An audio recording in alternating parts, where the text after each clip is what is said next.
that you went away. Hello, my name is Andra. I make commentary videos on pop culture and media, or public figures in media, or whatever the hell. I'm trying to find out a new way of presenting my content.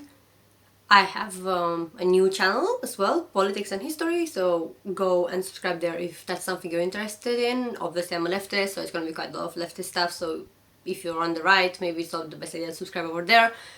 But yeah, let's talk about H3H3 again.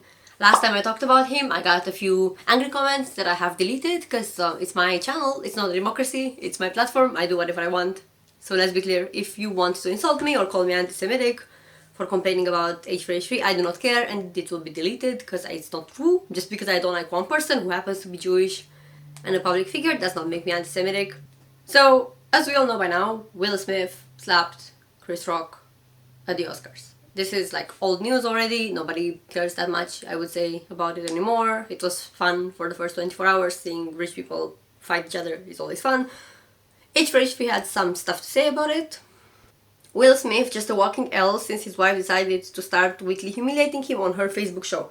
Probably should deal with whatever trauma he has with her instead of punching Chris Rock in the face for an extremely tame joke. He needs to be escorted out of the Oscars. So I would say that, you know, there are better ways for Will Smith to use the energy he has, the negative one.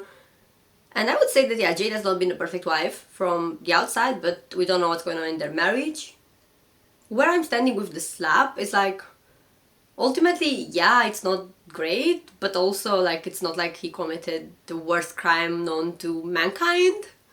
And I think people are taking it too seriously. They're like, oh my god, it's a slap, this kind of violence is being normalized, whatever. Like, where are you when there is police brutality and all this stuff to do with, you know, sexual assault to women and whatever else? Like, where are you talking about this kind of things? Where are you, H3H3, when you talk about how colonial violence in Israel against Palestinians is happening daily? That's violence that is normalized, not some rich dude slapping another one. Like, again, it's not great, it's not a good example. Yeah, I can agree with that.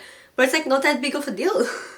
Will Smith won and got a standing ovation. I mean, no, the show went on like nothing happened. Will Smith punched a comedian for doing his job. He's a celebrity in the front row of the Oscars where it's normal to be roasted, bad taste or not. Defending Will, brain rot. Okay, I haven't seen that many people like outright defending him. I've seen many people sympathizing with him. I think that's a difference. There's like a line between those things. Somehow everyone loved Ricky Gervais. I don't know who the hell that is. I'm not American, so don't kill me for not knowing. Roasting the shit out of celebrities with way worse jokes, but also applaud Will Smith for punching Chris Rock. Like, come on, you all, really, with the absolute brain rot. This is not how you use brain rot, man. Like, this sentence is not used like that. This phrase or whatever is not used like that. And then he retweeted this, Will Smith saying he wants to be a vessel for love 15 minutes after hitting a guy dive on national television, and then getting a standing ovation is just an incredible summation of what Hollywood's all about. Yeah, Hollywood's about nepotism, hypocrisy, American war propaganda. Like, we should know this by now. I don't know why you think that Hollywood is about anything good, or if you ever thought that. I mean, I thought that when I was in high school, yeah, because I was a kid. But as a grown-up, it's like, if you have half a brain, you would not think that Hollywood stands for anything good. Normalize attacking comedians that offend you, half of Twitter this evening. I mean, it's not that, it's just the fact that it was just, you know, he was an asshole, and I'm tired of this thing with like, snowflakes are ruining comedy, they are ruining it with their PC culture. Like, no, just don't be a fucking asshole and don't make asshole jokes, it's not that hard. Again, I'm not saying that the slap is justified or whatever the fuck, but it's like so stupid that you get offended over this, and not over the misogynoir against Jada. And I think somebody somebody responded back to H3H3 saying he defended his wife, something I know you aren't familiar with, and like Ray-shot the fuck out of him. And Hila, his wife, responded, my husband should punch people for me if he really loves me, right? So I can feel safe and secure, and I should go back in the kitchen while he goes to work to provide for me, right? Hell yeah, good day for us women. I mean, sweetie, I don't know how to tell you, but I would prefer for you to be in the kitchen and have less rights if that means that you are not out there killing Palestinians. I'm proud to say my husband wouldn't have done this on television for the world to see. My husband would have used the platform Will got a few minutes later and spit some fire on the mic for me like a badass. I don't think so, because this guy barely speaks correctly and English is his first language. He's struggling to like actually formulate arguments, and again, English is his first language, it's not my first language. And I can see that he struggles when he has to debate someone, he doesn't know how to debate. And on top of that, I'm proud to say that my partner wouldn't go in the military to kill children. That's what I'm proud to say, even if it's mandatory. I'm proud to say that my partner would run or dodge or do something instead of this. And I think the thing that people got the most offended about is this racist comment, because in my opinion it is racist, where Ethan said, if you defend your wife with violence and anger, then you probably argue with your wife in violence and anger. Okay. The thing is, if you just assume that a black man is hitting his wife because he's black, then you're racist. But like, what can we expect from... Just watch my previous video on H3H3 and you will see he says he's scared of black men. And let's not forget the fact that Trisha called Hila a bitch in the podcast and nothing happened. He just forgave her. I'm not expecting anything like, you know, Ethan going to slap Trisha. Like, that would not, obviously not be ideal, but like, at least stop working with her, stop being friends with her. The fact that she's the one who interrupted this collaboration, she's the one who quit the podcast and not Ethan kicking her out for all her inappropriate behavior. And I'm using she, her now. I know Trisha, I used they, them in the last video, but I found out that Trisha goes by both she and they. So I will be using a mix of that when referring to Trisha, because I think that's probably the most appropriate, since that is their preference, is to use both. So I like this post saying that Hila pretends she's above violence and she was in the idea if these two things do not add up. Now, Hila likes to say that she was a secretary, but I'm not the one to have a problem with the fact that she necessarily served. I understand it's mandatory. I have a problem with the way that she's telling stories about the time that she served, where she's like giggling. She's not dismissing, you know, what she did. She's not condemning that structure. She's not condemning the state that she was part of. When the two of them talk about Israel, they don't actually say that Israel as a state is flawed. They say they don't agree with the government, but like, the governments of Israel have been doing things since 1948. So you can't just say that Netanyahu or whoever is in power. Now it's not Netanyahu anymore, but I'm talking about when they discussed Israel previously. It was when Netanyahu was in leadership position, and when they were discussing that, they were trying to say that they don't like him, they don't support him, but it's not just about him, it's about the whole structure around him. And I think you're missing the point if you just think that Netanyahu is bad, but nothing else is bad with that state. I know it might be different for you because your wife is a war criminal, but some people have more normal marriages, and I love that, I love that. And also Paige said, not even implying Will Smith beats his wife. Yeah, because he's black, you know, that's the only reason that he implied that. Ethan sees a black dude hitting someone and immediately goes, damn, this dude probably beats his wife, like, bro, come on. Yeah, it literally is racism to try to talk about problems that have nothing to do with you. Again, misogynoir is barely mentioned in this conversation. When you roll over in bed, your wife prays for the end of this. I thought this is like one of the funniest comments I've seen, to be honest. I remember when he said women are meant to be conquered. Yeah, so he really did that. You can watch my previous video, you have a clip of him saying that. And now he likes to say that he's a feminist icon and women should defend themselves and stuff like that. Ross said, if you beat somebody's ass for your wife, you probably get angry and abuse your wife. It really makes no sense and is just a white knight way of thinking to put yourself on a pedestal when you would never be in the situation. Yeah, spot on. Your wife served in the IDF. I mean, do we need to add anything else? The implication is crazy. Yeah, it is. It's such a reach. Your wife Hila was in the IDF. She defended land theft and apartheid with violence. Will Smith said that he aspires to be a violent IDF soldier like your wife was. He even looks up to Israeli Prime Minister Yitzhak Rabin, who ordered the breaking of Palestinian bonds. Yeah, Will Smith is not a good guy. He's problematic too, like nobody defending him here.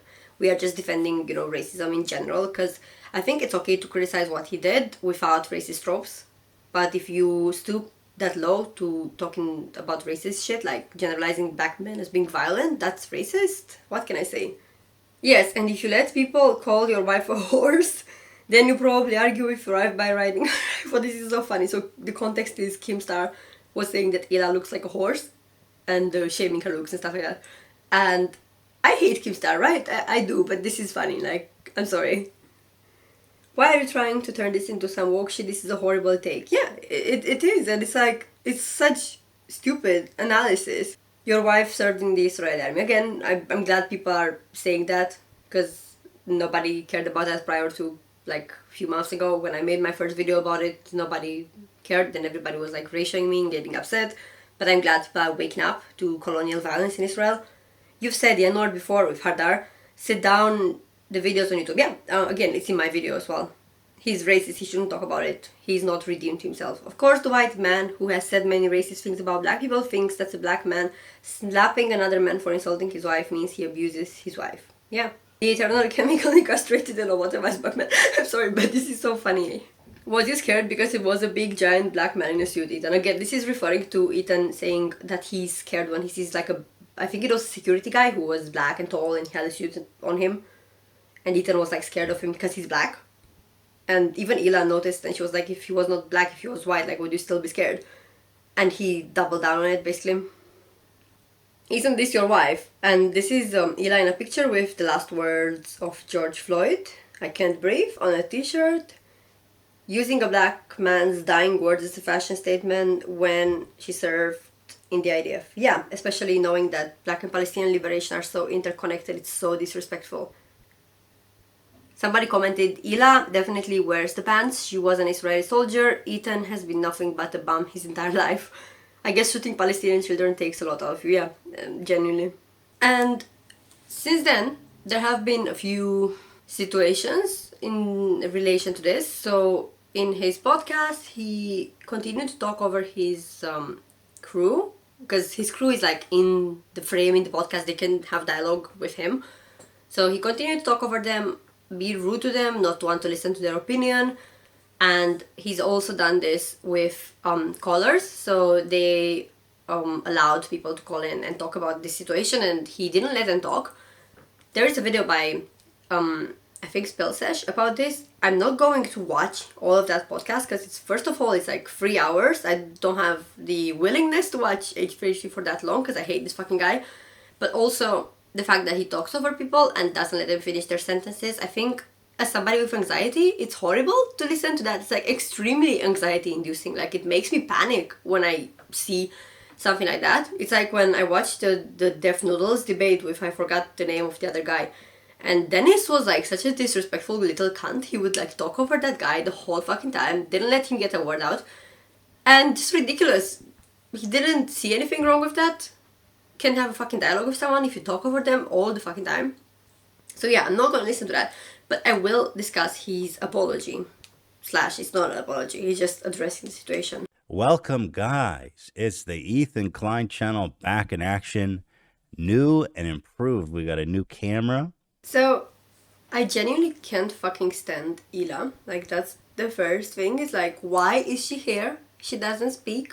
She's like the fucking, like, literally every time I listen, because I had to listen to a few of their podcasts and stuff to talk about them in my previous videos.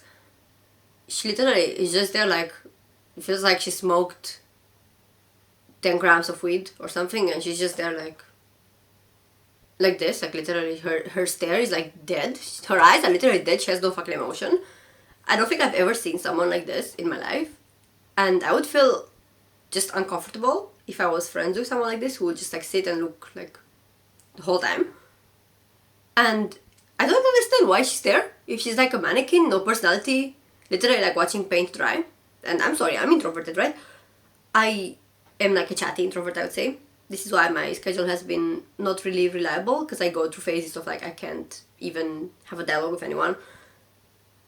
And I tend to be quiet if I'm in big groups of people. But it's like, you're in the room, just you and your husband. If you want to be in the video, speak. If you don't want to be in the video, you know, like if you don't want to speak, don't be in the video at all. It's not so hard to use your brain. And I guess a lot of people see through that prism of, you know, a continuation of Chris Rock abusing another black woman, which I get, right? Like, so, okay, there's that history.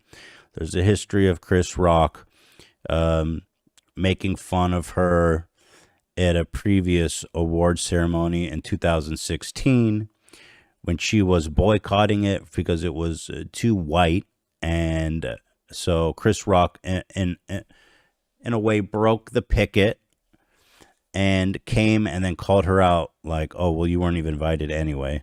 So, okay, there's some people that have a problem with Chris Rock. And I didn't know that going in. One of the callers explained that all to me, which I'm thankful for. The caller that you didn't listen to, you mean? One of the callers explained to me, yeah, you didn't let them get their word out. What did they explain to you? I think our government is morally bankrupt, war criminals. I think everything that our government's done in Iraq, I don't know why I need to do like a whole freaking history lesson. Yeah, your government is morally corrupt, that's true. The fact that you dare to say violence is not the answer, but you support colonial violence. I mean, the fact that you say America is corrupt, but you don't say anything about the home country of your wife, Israel, again, hypocrisy. Obviously, America is like a million times worse than Israel because they have the resources to be a million times worse. Like, I'm not even saying that Israel is anywhere near America's level of like evil internationally. I'm not saying that. But it's like they follow the same pattern, but like at a different scale, right? So if you want to talk about one but not the other, then you're a hypocrite. I don't believe in violence in any situation. Now, if you have to defend yourself, if a serial killer is there, I own a gun, by the way, for everyone who thinks that's such a funny thing. I own a loaded shotgun in a gun safe next to my bed because I'm so paranoid of people coming to my house to hurt me, which happened like basically a couple of weeks ago. The fact that you need to say that you have weapons to make yourself look like you have a big dick is pathetic, and this is why the other people in the world mock Americans and their guns. It's not even because we're against guns. I mean, personally, I have kind of a weird opinion on guns, so I'm not gonna get into it. I'm not against guns, but looking at what Americans decide to do with their guns makes me not feel like I'm actually pro-guns either, so I'm a bit like conflicted about it. But it's like saying violence is not the answer except when you defend yourself. This is exactly the rhetoric that Zionists use when they talk about Palestinians. They're like, yeah, but they shot rockets at us first. But the rockets that they shot got intercepted and they didn't kill any of you. But then you shoot rockets back at them and you kill hundreds. So the violence that you commit against them is not proportionate to the violence that they commit against you. Even if they maybe initiated it, they don't have the weaponry that Israel has, right? And I think at this point it's very difficult to separate Ethan and Hila from the state of Israel when talking about them. I think the fact that none of the big YouTubers has the nuance to talk about this is a bit offensive and insulting, and I don't like it. I don't like the lack of nuance in these conversations. I think it's just a big blind spot of the internet to refuse to talk about Israel because they're scared of being accused of anti-Semitism. Like, baby, I've been accused of anti-Semitism, I've been sent death threats, I've been sent rape threats by Zionists. It's like, at this point, whatever. I don't even like need to prove that I'm a good person. I will post stuff and raise awareness and donate to who I think I should donate. I'm not anti-Semitic, but if you refuse to listen, then nothing I say can change your mind about that. So I just think that their identities are very, very ingrained in like Zionist rhetoric, and it's probably the way that he's been raised in America, and obviously the way she's been raised in Israel is full of brainwashing. And this thing with like the rhetoric of, I'm against violence except when we defend ourselves is a very standard Zionist rhetoric. So I think he subconsciously translates this into other facets of his life that have nothing to do with Israel. But I think it stems from that, and I don't want to psychoanalyze him too deep, so I'm gonna move on, but this is what I think. This is a family-friendly event. This is not a lesson I would want to teach my kids. Luckily, our kids weren't watching. They're too young, but I don't know. If they were a little bit older, that's not something I would want them to see. Yeah, but you would want your kids to visit apartheid country, right? Because you're from there. So you would take your kids there, and you would indoctrinate your kids like your parents indoctrinated you. So you don't want to show your kids violence unless it's systemic, then it's fine. You don't care. But you don't want to show them one-on-one violence. Will Smith said, violence in all forms is poisonous and destructive. And that's what I thought that was well stated. And that's kind of what I think too. I don't know what I think in regards to this. I would say violence against oppression is not poisonous and destructive. It's the only measured response you can have to oppression. That doesn't mean that it's good. It just means it's the only response. And misogynoir, again, racism and misogyny combined, is a very, very serious problem. Anti-black misogyny is very different from normal misogyny. Mocking black women's hair is not new, right? It's been a thing, and it's a reason why black women often feel insecure when they go for, short hair, because hair is such a cultural legacy for them. And I'm not going to sit down and explain that to you because I'm white and I don't feel like I'm equipped to do that. But there is so much on the history of black people and their hairstyles during slavery, but also before slavery, and also currently the discrimination they face for having their hair braided. Sometimes places don't want to hire people like that. It's just a hairstyle. It's just a hairstyle and it's protective. It's not sometimes it can be obviously stylistic choice, but sometimes it is literally just protective, and they discriminate on the basis of that. I have pink hair. I'm allowed to work an office job, which I am very privileged to do, because I feel like 20 years ago wouldn't be allowed to do that. The world is moving and allowing crazier things like tattoos, crazy hair, piercings at the workplace, but they still have this weird grudge and blind spot when it comes to black women's hair. So we are progressing in some ways, but staying the same in other ways, and I think it's something that needs to be addressed. And I think that, again, violence, when it is to protect someone, especially a minority, not ideal, but you can't say that it's on the same level as violence for no reason. Oh, I've watched Jada. There's been all these compilations. Okay, that woman cheated on him. This was not an open relationship. You could tell by the clip. She hurt him bad. She cheated on him with a young man that was friends with his son. And Chris Rock and Will Smith has stated the whole reason he wanted to get in showbiz and be the biggest actor in the world is because when he was 15, his girlfriend cheated on him. His masculinity, his manhood is under attack. He's lashing out in the wrong way. He talks about the masculinity stuff, saying that Will Smith felt emasculated and that's why he's doing these things. I mean, it's kind of funny coming from the guy who said that women need to be conquered. You are talking about emasculation? The only fair point he has here is about Scientology, because I feel like I've seen a lot of conspiracies about Will Smith and the Smiths in general being involved in Scientology. There's a lot of celebrities in the USA that are involved in that, which, again, as a European, I don't know that much about Scientology. I know it's a cult. I know bad things happen to do with that, but I do not know that many specifics, to be honest. But it's an interesting thing to delve into and wonder if that has to do with his reaction. So when I saw that, I felt the need to respond to it, and I responded, and then I get people saying look at this white woman feeling the need to insert herself into the conversation. It's like, oh Jesus, I shouldn't have said anything. But my problem was seeing all these people telling you how you're supposed to protect me, and if you had done something like that, that would have been such a red flag for me.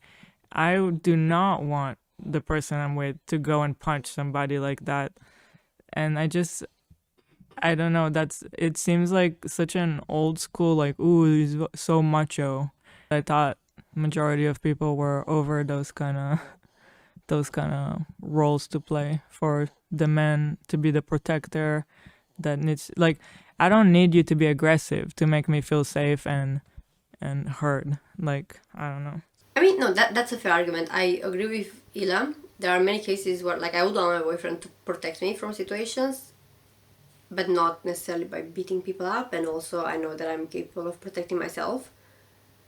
I think I'm more traditional in that regard, in that I would like to be protected, because I know how to take care of myself, but I don't want to have to take care of myself, because as a woman, it's you have to keep strong all the time against male violence, and you have to not say anything. And again, I'm an abuse survivor, so I do want to be taken care of, because I've had to take care of myself in the aftermath of my abuse and my trauma, and it just feels nice knowing somebody has your back. But yeah, I wouldn't like my boyfriend just go and punch people for a joke.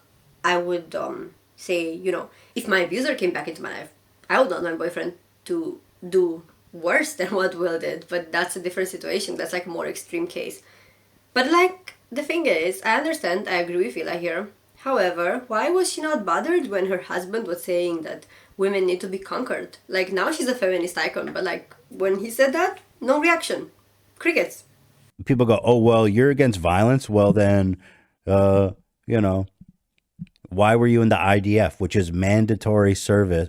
People are always calling Hila a baby killer because she was a secretary in the IDF, you know, mandatory military service. She was born in a place she didn't choose and didn't have a choice. It's mandatory. Okay. You didn't kill anyone. You didn't shoot at anyone. You literally served as a secretary. You didn't choose to be born in Israel. You're allowed to have an opinion because of the place you were born. Just because she was a secretary doesn't mean she was not part of a system that oppresses people. If you work at a police station, doing the paperwork for police, you are still participating in what the police is doing, the police brutality and everything. You are still part of that. Not directly, but you are part of that. And that's the same if, for example, you are the janitor of a fucking arms factory. You are still contributing to the system of, you know, killing children via those killer drones and whatever else armament is in the factory.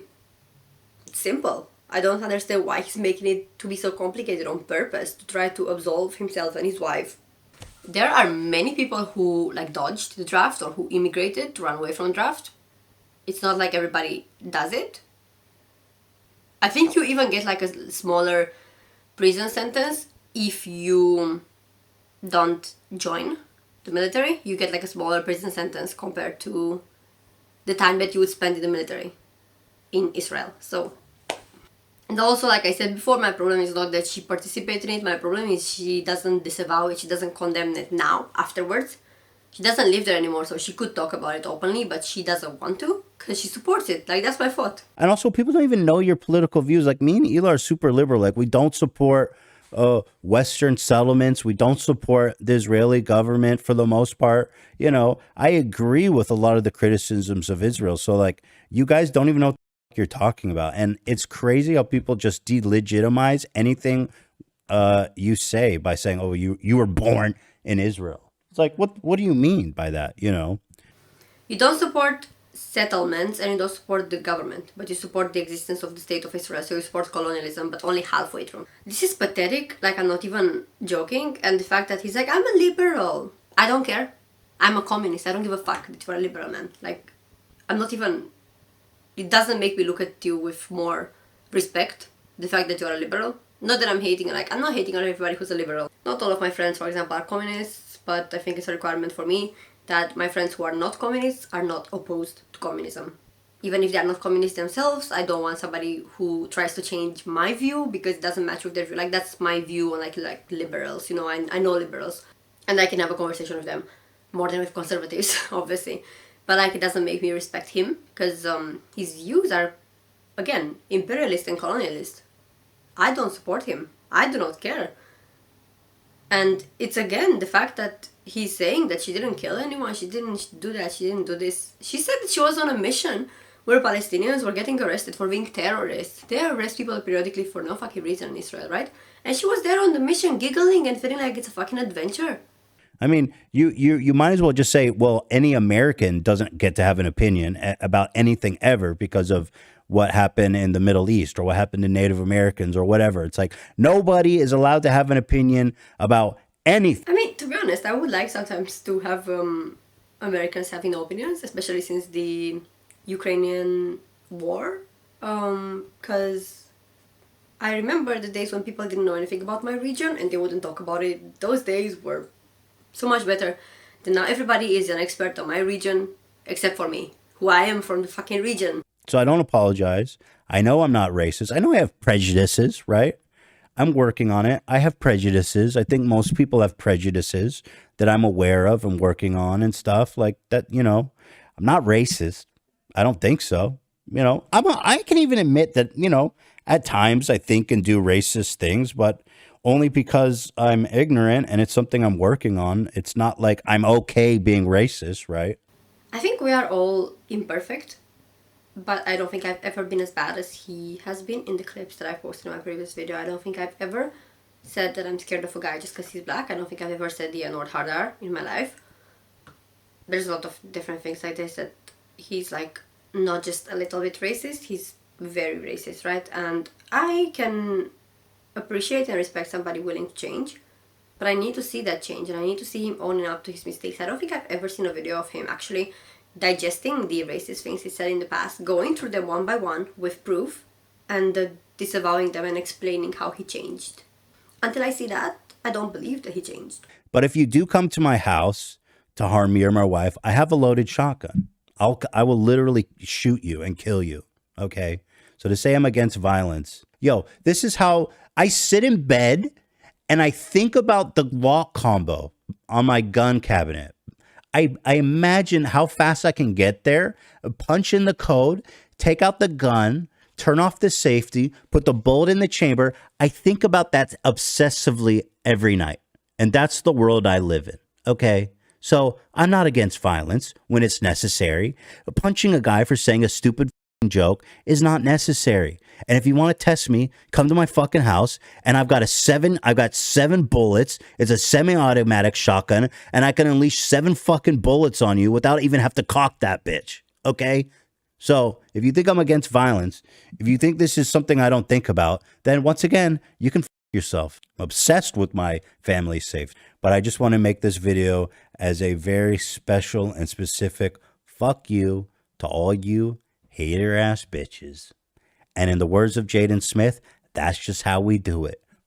But in my case, I'm talking about words and not physical violence. And once again, I want to reiterate, fuck everybody defending the Smith family. Y'all on the wrong side. Peace. Yeah, you're on the wrong side of history when it comes to the Palestine-Israel occupation, not conflict, baby. You're on the wrong fucking side. You are rude, patronizing. You want an echo chamber with your fans who are brainwashed. And the fact that you are wearing a fucking t-shirt that says I would rather go to hell than apologize is what I would assume. You're a fucking asshole. And I do not care if I get dislike bombed again, like on the same, the previous video on the same topic, on the same person. Because the fans of this guy are like literally like a cult. You are talking about Scientology when your fucking fans are literally like members of Scientology, right? H3H3 fans, get a fucking grip, touch grass, and you, Ethan, as well. Go fucking touch grass, and free Palestine. Bye. Ever since the day that you